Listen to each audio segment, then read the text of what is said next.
Ce soir, Ottawa injecte 9 milliards pour réduire de 42 ses émissions de gaz à effet de serre d'ici 2030 par rapport à 2019.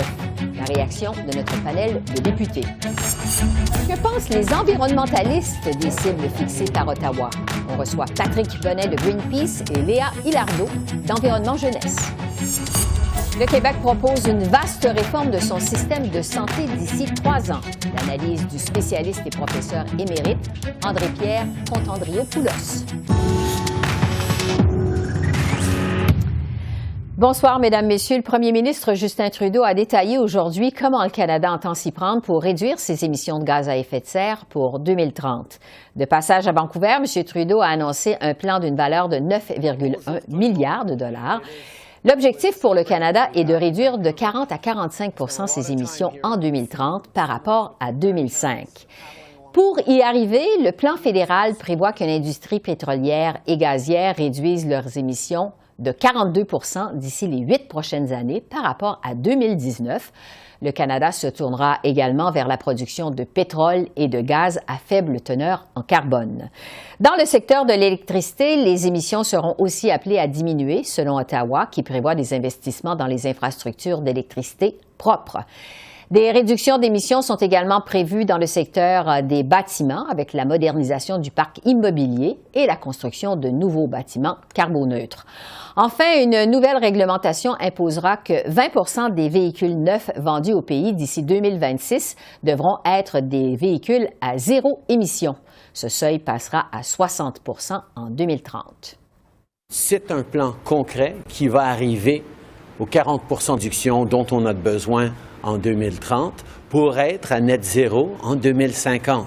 On en demande énormément à l'industrie pétrolière, on en demande énormément à tous les différents secteurs de l'économie parce que nous devons de faire le travail difficile pour transformer notre économie au complet.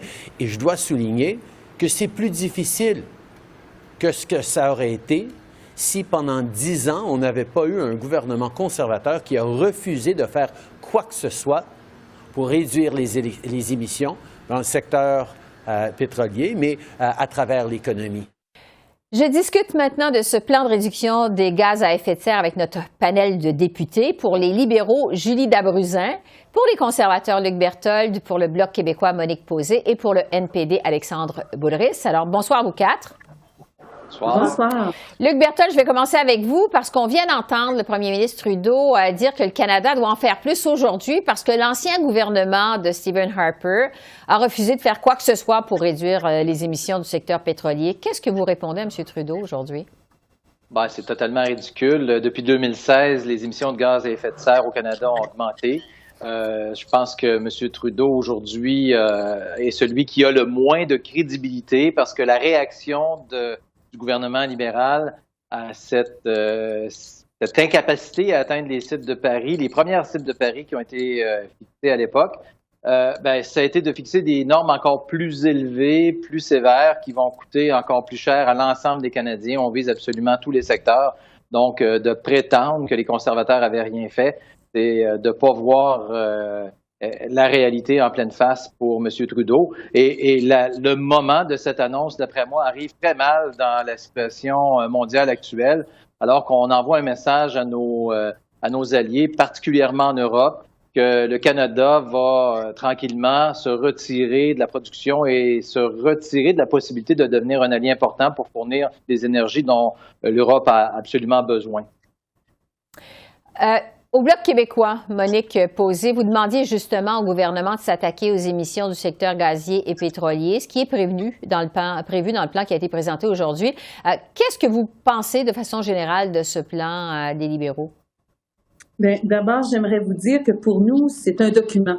C'est pas vraiment un plan qui va nous permettre d'atteindre les objectifs que le gouvernement s'est donné. C'est 40 à 45 c'est l'engagement au niveau international. Je vais me fier sur ce que l'étude, un rapport de l'Institut Trottier, M. Mousseau, qui a sorti en disant que au maximum, là, en étant très efficace, d'une efficacité jamais vue, il y aurait possibilité d'atteindre 20 à 25 seulement de réduction pour 2030 sous le niveau de 2005. Alors, on est loin d'un plan qui va réussir et je vais utiliser peut-être pour le qualifier du sous-titre du rapport de l'Institut Trottier qui disait « Échec annoncé pour 2030 ». Du côté du NPD, Alexandre Boulris, vous demandiez entre autres une limite stricte pour la production d'énergie fossile. Est-ce que ce plan du gouvernement Trudeau, ça correspond finalement à vos attentes? Non, et le plan qu'on a aujourd'hui, c'est un aveu d'échec. Et je pense que malheureusement, l'annonce qui a été faite par M. Trudeau, M. Guilbeault, avec en arrière-plan un immense logo de la pétrolière Chevron, c'est assez révélateur de ce qu'on voit aujourd'hui. Le fameux objectif de 40 à 45 % finalement, c'est plus 40, on a appris. Et en plus de ça, pour le secteur pétrolier, ce n'est que 31 %. Alors que le GIEC et la COP26, la science nous demandent 50 %. Alors, on est extrêmement loin des objectifs. Et comme on a dit, c'est juste un document. On va voir quelles mesures vont être vraiment mises en place. C'est au moins le 12e plan du gouvernement fédéral.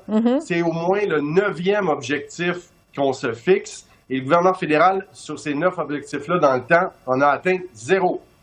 Le Canada, des libéraux, a été le seul pays du G7 à augmenter ses émissions de gaz à effet de serre dans les dernières années. Il faut le faire quand même. Et par habitant, on est parmi les plus grands pollueurs au monde. Il n'y a rien dans ce plan-là aujourd'hui, dans ce qu'on annonce, qui amène un changement radical nécessaire pour être capable de limiter à 1,5 degré le réchauffement de la planète. Et là, on s'en va vers un dérèglement climatique d'autant plus accentué. Et malheureusement, les libéraux ne livrent pas la marchandise là-dessus. Bon, Julie Dabruzin, des libéraux, pour renchérir à ce que viennent de dire vos collègues, et surtout Alexandre Boulris, là, il faut dire que le Canada a publié au moins 11 plans et fixé 9 objectifs d'émissions différents depuis 1988, mais on n'a jamais atteint un seul. Alors, qu'est-ce qui peut faire croire aux Canadiens qui nous écoutent présentement que cette fois-ci, finalement, c'est la bonne? Mais maintenant, nous avons un plan qui est une des plus complètes du monde. Et c'est quelque chose où on avait 3 plans et chaque, c'est un building block. On travaille ensemble et à chaque fois, on fait de plus. Alors maintenant, nous avons un plan et c'est très complet. C'est avec des mesures ambitieuses et réalisables pour chaque secteur. Alors, c'est pas juste le secteur pétrolier, mais c'est aussi le secteur de transport avec les véhicules à zéro émission. C'est avec nos bâtiments et les émissions de nos bâtiments. C'est vraiment à couvrir toute l'économie pour nous assurer qu'on va combattre le changement climatique et qu'on va créer des bons emplois pour les Canadiens, des emplois pour le futur. Et alors ça, c'est pourquoi c'est beaucoup plus complète. Et déjà, le Canada a réussi à aplanir sa courbe d'émissions. Alors, on fait des pas à l'avance et on continue en avance. Bien, Luc Berthold, je veux revenir à vous, des conservateurs, parce que vous disiez tout à l'heure que M. Trudeau est celui qui a le moins de crédibilité en matière environnementale. Est-ce qu'il ne faut pas quand même commencer quelque part? Des environnementalistes jugeaient aujourd'hui que ce n'était pas dans la bonne direction, qu'ils sont quand même assez optimistes. Est-ce qu'il ne fallait pas quand même commencer quelque part, Luc Berthold? Je pense qu'il faudrait commencer par atteindre les premières cibles qu'on se fixe avant de vouloir en fixer des plus ambitieuses. J'ai vu aussi le document qu'on ne peut pas appeler un plan, qui est un document extrêmement volumineux. Mais dans ça, on n'explique pas le comment, on n'explique pas comment ça va coûter à l'ensemble des Canadiens pour mettre en œuvre toutes les mesures dont on parle dans ce plan-là. Est-ce que c'est réaliste de penser que 60 % de la flotte de véhicules électriques, de la flotte de véhicules au Canada peut être électrique pour 2030? Ouais. Il y a beaucoup plus de questions et très, très peu de réponses dans le plan sur la manière dont on va y parvenir. Et comme je l'expliquais, le bilan des libéraux en matière d'atteinte de ces objectifs-là parle de lui-même. Monique Posé au Bloc québécois sur justement l'objectif de flotte de véhicules électriques, c'est quand même assez ambitieux. Qu'est-ce que vous en pensez au Bloc? Oui, ça, je vous avoue, je suis tout à fait d'accord, d'autant plus que le comité environnement la dernière législature et c'est une motion que j'avais amenée. On voulait avoir une loi fédérale zéro émission pour obliger les constructeurs à faire des autos électriques. Alors ça, c'est dans le plan, c'est bien.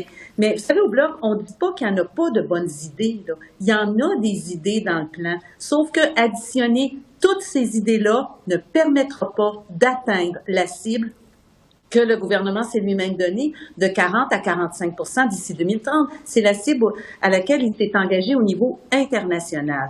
Alors quand même qu'on mettrait toutes ces idées-là ensemble, ça ne permettra pas, ça manque d'ambition pour des choses qui doivent être faites maintenant. Alexandre Boulris, chez les néo-démocrates, quelle suite vous entendez donner à ce plan? Parce qu'à la suite de l'entente que vous avez annoncée avec les libéraux pour faire fonctionner le gouvernement jusqu'en 2025, quelle suite vous entendez donner donc à ce plan en environnement présenté aujourd'hui par les libéraux? Bien, avec l'entente qu'on a négociée, on a réussi à obtenir certains engagements, notamment un plan pour éliminer les subventions pétrolières qui était vraiment au cœur de notre campagne électorale avec Jack Meek la dernière fois. Un centre de formation professionnelle pour la transition énergétique pour les travailleurs et les travailleuses. Mais là, on n'a pas réussi à s'entendre sur les éléments qui sont cruciaux sur l'avenir vraiment du respect de nos engagements internationaux sur la diminution des gaz à effet de serre. Puis là, on voit aujourd'hui qu'il faut continuer à pousser sur les libéraux parce que c'est nettement insuffisant qu'est-ce qu'ils ont mis sur la table aujourd'hui. C'est beaucoup de saupoudrage, un peu de ci, un peu de ça. Les voitures électriques, c'est très bien. On est en retard sur l'Europe, on le sait. Mais c'est pas juste avec les voitures électriques qu'on va être capable de faire la différence. L'auto solo, ce n'est pas la solution et j'ai rien vu de très concret sur le transport en commun ou l'électrification des transports de marchandises, par exemple, dans ce plan-là. Il va falloir être beaucoup plus ambitieux et ça va être notre rôle comme environnementaliste, comme progressiste, de pousser sur les libéraux pour qu'ils en fassent plus. Alors, on va suivre les suites que vous allez donner à ce rapport déposé, de ce plan, en fait, je devrais dire déposé aujourd'hui. Julie Dabroussin des libéraux, Luc Berthold des conservateurs, Monique Posé du Bloc québécois, Alexandre Boulris du NPD. Merci beaucoup. Merci. Merci. Bonsoir. Alors voilà pour l'aspect politique. Et du côté des militants en environnement maintenant, qu'est-ce qu'on pense de ce plan de réduction des émissions de gaz à effet de serre qui a été présenté aujourd'hui par Ottawa?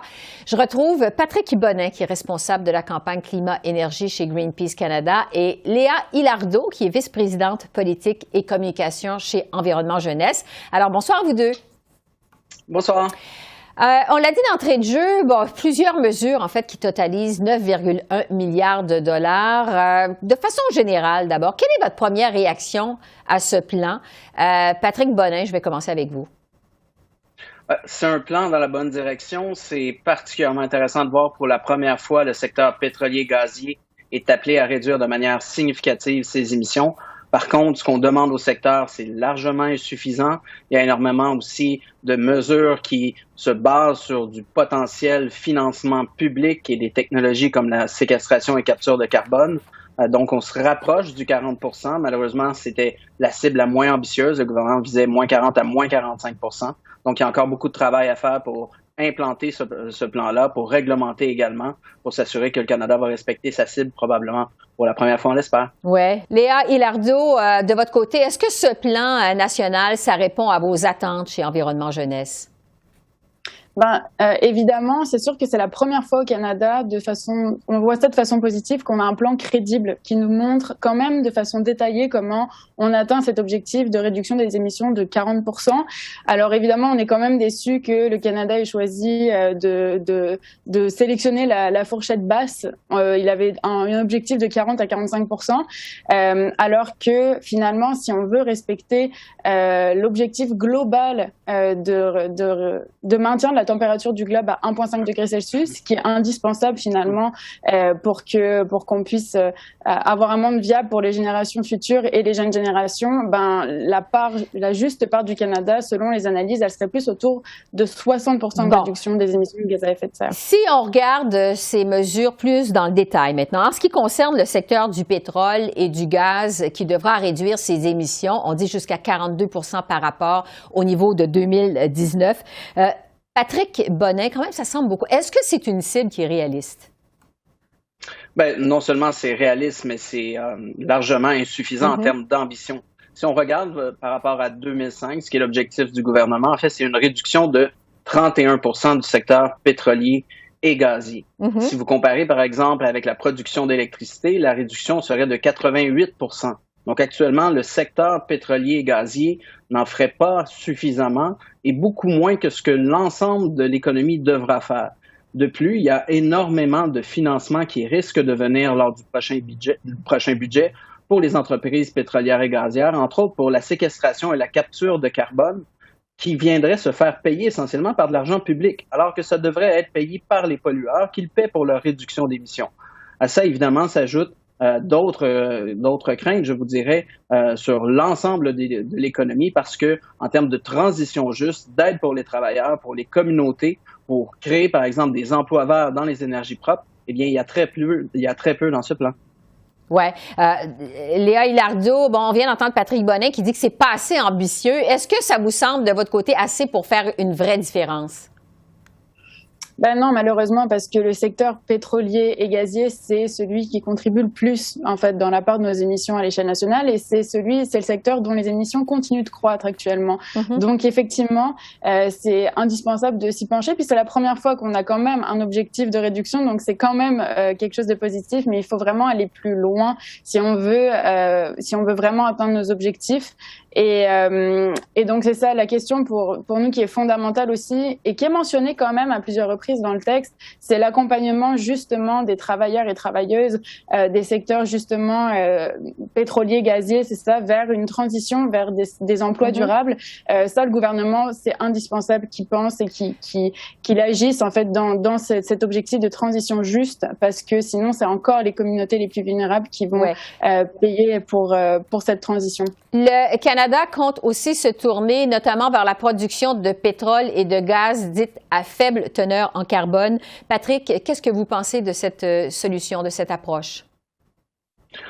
Encore une fois, ce qui est inquiétant, c'est que le gouvernement semble tabler sur à peine une baisse de la production de 8,4 % de la production de pétrole d'ici 2030. Donc, une baisse de 8 %, c'est loin de la réduction de 40 %, ce qui veut dire que le gouvernement table sur, encore une fois, des technologies non prouvées qui coûtent très cher, comme la séquestration de carbone, alors qu'il y a d'autres impératifs, soit essentiellement de réduire la consommation, réduire la production. Autre chose qui nous inquiète, évidemment, c'est par exemple un projet comme Baie du Nord, un méga projet, devrais-je dire, d'exploitation pétrolière à l'est de Terre-Neuve. Le gouvernement devra décider d'ici la mi-avril si ce projet va de l'avant ou pas. Et évidemment, on craint, par exemple, qu'ils aillent de l'avant sous prétexte que les émissions seraient moindres par baril à la production de ce pétrole-là comparativement au sable bitumineux, mais ça amènerait quand même l'ouverture de nouveaux chantiers, de nouvelles infrastructures pétrolières et gazières, alors qu'il faut plafonner et réduire rapidement la production et surtout ne plus approuver de projets. Bon, il faut aller plus vite parce qu'il nous reste quasiment plus de temps. En terminant, on sait que le Canada a publié au moins 11 plans et fixé 9 objectifs d'émissions différents depuis 1988. Mais on le sait, n'en a jamais atteint un seul. Léa, est-ce que vous croyez que cette fois-ci, c'est la bonne? C'est vrai que juste ce que vous venez de dire, ça nous permet quand même d'être sceptiques par rapport à l'atteinte finalement des cibles que le Canada n'a jamais atteint.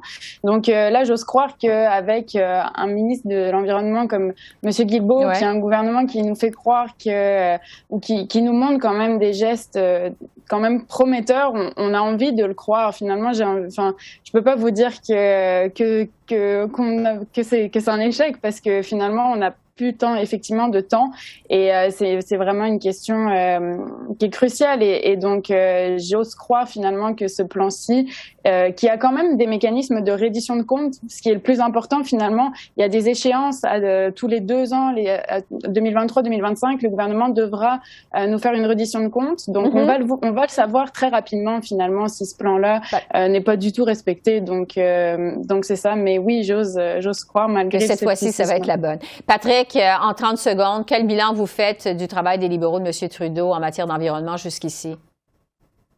Écoutez, tout est encore à prouver. On a un plan qui actuellement est loin d'être convaincant, est insuffisant. On sort de 3 décennies d'influence du lobby pétrolier et gazier qui ont miné et mis en échec les plans climatiques précédents. Actuellement, même le lobby a fait en sorte qu'ils n'ont pas des objectifs suffisants pour le secteur pétrolier et gazier. Donc, il faudra définitivement garder la pression très forte sur le gouvernement Trudeau pour qu'il renforce ses objectifs, parce qu'actuellement, on a beaucoup à craindre à la lumière de ce qu'on voit aujourd'hui. Patrick Donnet de Greenpeace Canada et Léa Hilardo d'Environnement Jeunesse, merci à vous deux. Merci. Merci. Bonne journée. Du côté de Québec, le gouvernement Legault a présenté aujourd'hui une très ambitieuse et très attendue réforme du système de la santé. Un plan qui prévoit quelques 50 mesures à atteindre d'ici 2025, donc d'ici 3 ans. Parmi les principaux objectifs, Québec vise le recrutement massif d'infirmières, dont 1000 à l'étranger, l'élimination du recours aux fameux temps supplémentaires obligatoires et la construction de nouveaux hôpitaux. Québec veut aussi étendre son guichet d'accès à la première ligne partout dans la province, effectuer un virage majeur vers les soins à domicile pour les aînés et décentraliser le système de santé. Le gouvernement de la CAQ a déjà annoncé 8,9 milliards de dollars dans son dernier budget pour cette réforme et mise aussi sur une augmentation des transferts fédéraux en santé. On écoute le ministre Christian Dubé nous expliquer les 2 grands objectifs de sa réforme. Je vous résumerai aujourd'hui 2 grands objectifs qu'on a avec le plan de santé qu'on vous dépose. Premier objectif, que les 8,5 millions de Québécois puissent avoir la meilleure expérience patient. Je le dis bien, là, la meilleure expérience patient et qu'ils soient fiers de leur réseau de la santé. Premier objectif. Deuxième objectif, que le réseau de santé devienne l'employeur de choix pour les 300 000 personnes qui y travaillent, mais aussi pour ceux qui veulent venir y travailler. Est-ce que le Québec a les moyens de ses ambitions? J'en discute avec André-Pierre Contandriopoulos, qui est professeur émérite à l'Université de Montréal en gestion et en évaluation des politiques de santé. Bonsoir, professeur Contandriopoulos. Bonsoir. Ça fait des dizaines d'années que les différents gouvernements qui se sont succédés au Québec proposent en fait des réformes de la santé. La plus récente, on le sait, étant celle de l'ancien ministre libéral Guetta Barrette. Je vous demanderai d'abord, qu'est-ce qu'il y a de nouveau dans cette réforme proposée par le gouvernement de la CAQ? En fait, il n'y a pas grand-chose de nouveau.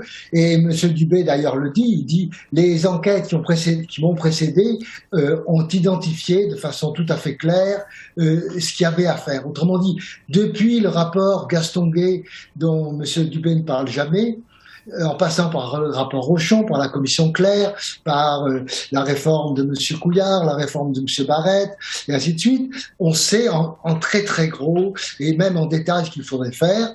Et essentiellement, on sait que une vraie réforme passerait par la mise en place de réseaux intégrés de soins de proximité. C'est ce que M. Gaston-Guay n'est pas arrivé à faire, c'est ce que M. Rochon souhaitait et ça n'a pas été fait. M. Claire a édulcoré la proposition en ne parlant plus de responsabilité populationnelle, mais de prise en charge de patients, ce qui est une grosse différence, et ça n'a pas été fait non plus. Et maintenant, ni M. Couillard ni M. Barrette l'ont fait. Et maintenant, on se retrouve avec ce qui a été vécu durant la Covid, avec une impression forte, une conviction de la part de tous les Québécois et des autres Canadiens des autres provinces, qu'il fallait, selon les mots qu'on avait utilisés, changer de culture à propos du personnel de soins et qu'il fallait aussi, dans toute la mesure du possible, créer des soins de proximité, créer un véritable réseau de première ligne. Sur l'une des mesures phares de cette réforme qui a été présentée aujourd'hui, le recrutement massif de personnel, dont 1000 infirmières qu'on veut recruter à l'étranger. Ça fait des années aussi qu'on tente de recruter du personnel au Québec. On a lancé une vaste offensive en ce sens justement pendant la pandémie, des embauches massives, donc aller chercher jusqu'à des infirmières à l'étranger, je le disais il y a un instant. Est-ce que ça vous semble un objectif réaliste? C'est-à-dire, c'est une nécessité.